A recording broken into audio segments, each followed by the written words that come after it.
Hello, welcome back, my country people. Thank you all for tuning in to listen. I do really appreciate it. Guys, this is another new development. Don't they enter Edo State matter?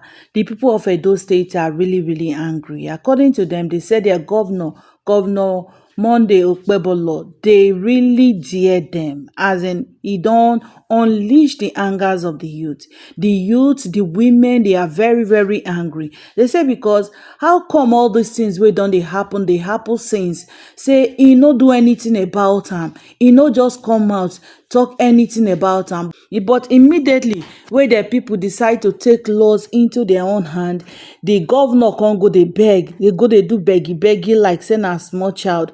Then they come dey ask question, say the governor of Kano State wey dey summon am, say make he come answer, make he come do this, make he come do that, no dey see wetin im own people don dey do, abi dey want us say they no dey lis ten to news. See, in regards to what happened in Edo State, in particularly UROMI, I think UROMI 16 is what they now call it. In as much as the word is saying they should not have taken those people's life, which we all agree to, but the wrong narrative being sold by the government, being sold by the security agency, the law enforcement agency, is something I've come here to speak against. That must stop. Stop selling the narrative of they were hunters.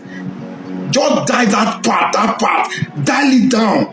The words are not dumb. Say they were hunters traveling from the north to go and hunt in the south, which realistically is not possible. You cannot hunt in the forest where you don't know the terrain. Now let's take the reverse, because I know that the northerners are very good at defending their own. I see the northern politicians, especially the Kano State government, taking advantage of the kind of leadership Edo State currently have. I know what I'm talking about because I saw the role of my governor. I saw how my governor went to Kano and be acting like a second-class governor to a fellow governor.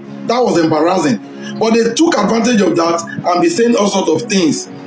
You said they are hunters and they were traveling with dangerous weapons. Have you ever imagined reverse being the case? That it was Igbo guys or Edo guys or maybe people from Bayelsa, all boys, being found in the Sokoto lorry with dangerous arms, and they will tell you they are coming from Bayelsa or from Edo to come and hunt in Sokoto forest. Trust me, in this part of the world, we will never know what happened to those people. They will just be gone too soon. They will be declared, they will be missing, and we keep looking for them to the end of time. It's as good as that. And they also try selling the narrative to make it look like the Edos were fighting the Northerners, like we no longer want them. We are those 16 people, the entire numbers of Northerners in UROMI. As we speak now, UROMI is still largely dominated by the Northerners, by the Hausas.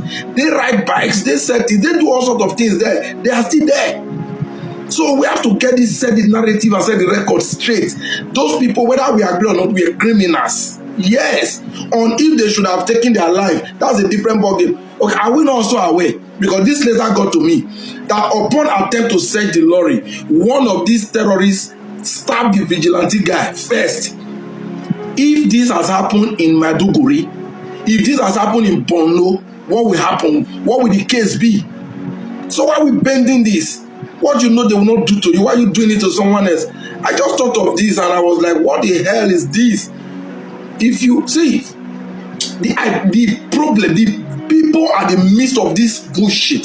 The architect of these problems are the government of Edo State, the leaders, and the traditional rulers of this land. I blame you for these things that have happened. In as much as you guys failed in your responsibility to prevent the incidents, okay, the incidents haven't occurred. Your role was also very, very poor. Must we always play the second-class citizens? Must we? Please, for those of you selling that narrative, they were hunters, they were unjustly murdered. Stop that rubbish. Stop it. It doesn't make sense. The story is not adding up and it's not flying. The case of terrorism and banditry and kidnapping has become somewhat of a challenge that the Nigerian government has decided to keep a blind eye to, while people continuously lose their lives in thousands monthly. Nigeria now is currently rated third highest in the case of terrorism and banditry and kidnapping. Does it mean that the Nigerian government has given up or doesn't have an idea of how to tackle this problem? Now, some days ago, a group of people unalived 15 people in UROMI, Edo State. As much as I want to condemn the act of jungle justice, I also want to say I don't blame them. And even if there's a reprisal elsewhere in the north, I will still not blame them. Because the failure of government has a ripple effect of tolerating almost any type of breakdown of law and order that you can perceive.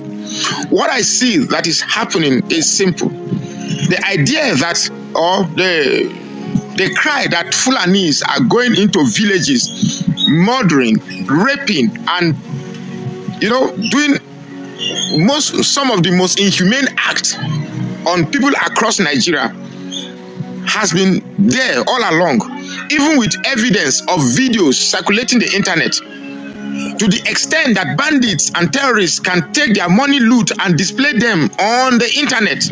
Clearly shows a total collapse of our morality, of our zeal and love and empathy for human lives in this country. I will not support unaliving people that are engaging in their normal, if at all, normal life. But then the question I've asked is, why would anybody be traveling with weapons, machetes, then guns? In those days, even with a pocket knife, if you are traveling with a pocket knife and police stops you and find a pocket knife on your body, you are arrested. Just a pocket knife. So does it mean now that our society has so collapsed that anybody can travel with any type of weapons on him? For a state that has been ravaged with cases of kidnapping, terrorism, and raping of our mothers and also basically any type of inhumanity that you can conceive, you wouldn't exactly want to blame them, because there is a limit to which man can tolerate inhumanity. There's a limit. So government should come in and do every effort to stop banditry, because in Nigeria it has even come to a stage whereby people who defend themselves from terrorism are sentenced to death by the Supreme Court of this country. Look, we must do something. What the Nigerian state is telling Nigerians that, look, if you are not a Fulani, you are expendable.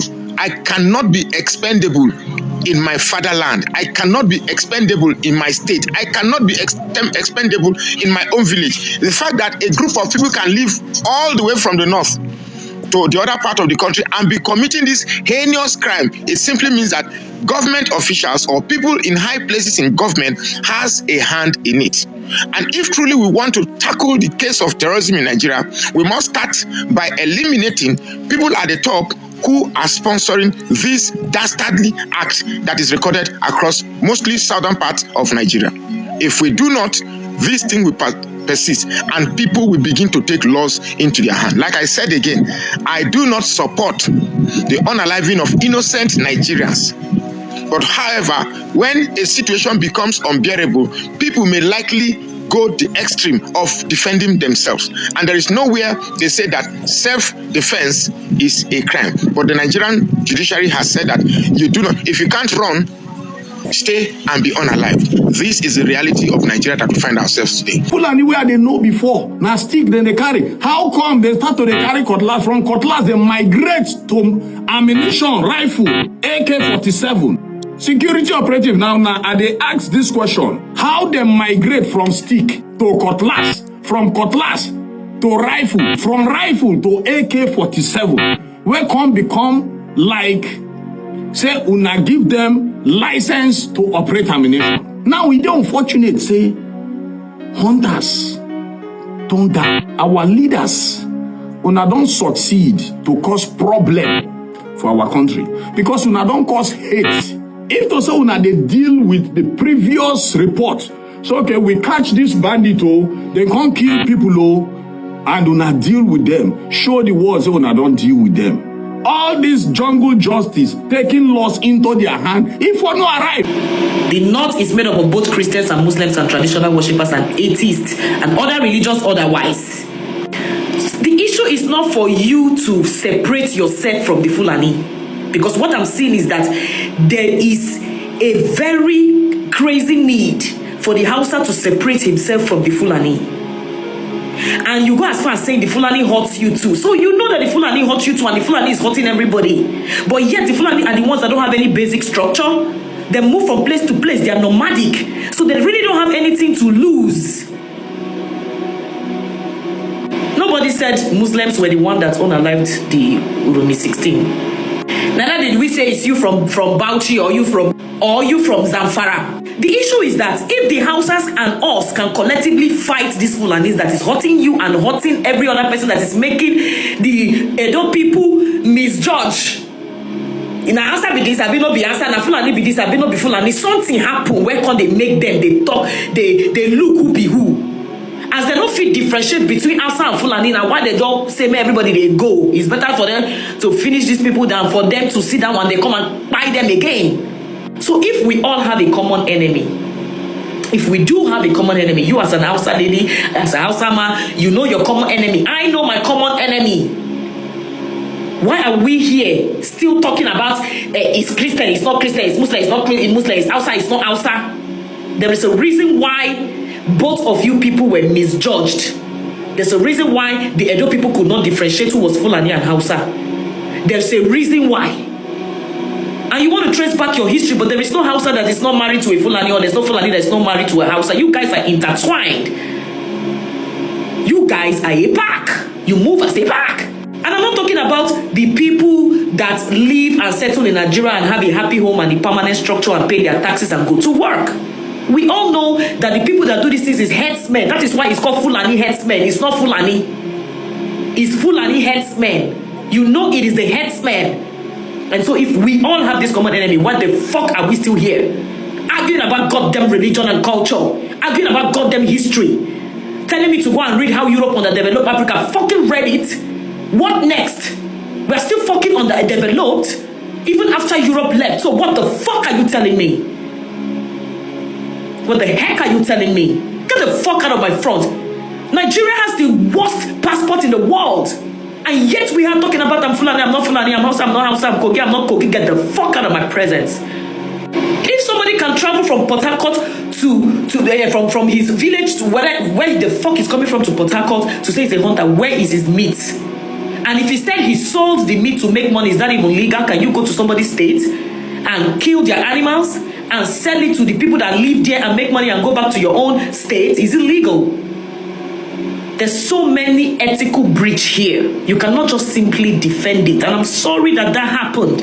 I'm so sorry that those UROMI 16 were unalived by jungle justice, and we also fight against the culture of jungle justice. But if we have a functional government and a functional security organization in Nigeria that actually tackle the issue, people would have taken those people to the police. But we have a lot of security breach. People don't trust the police, they don't trust the army.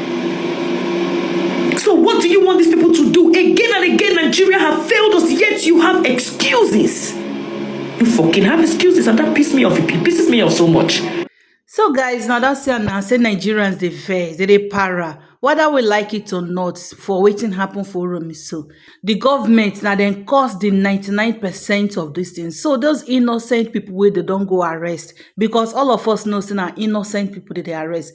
People where do this thing, Nigeria nowadays, once they do any bad thing, immediately, all of them they run come out.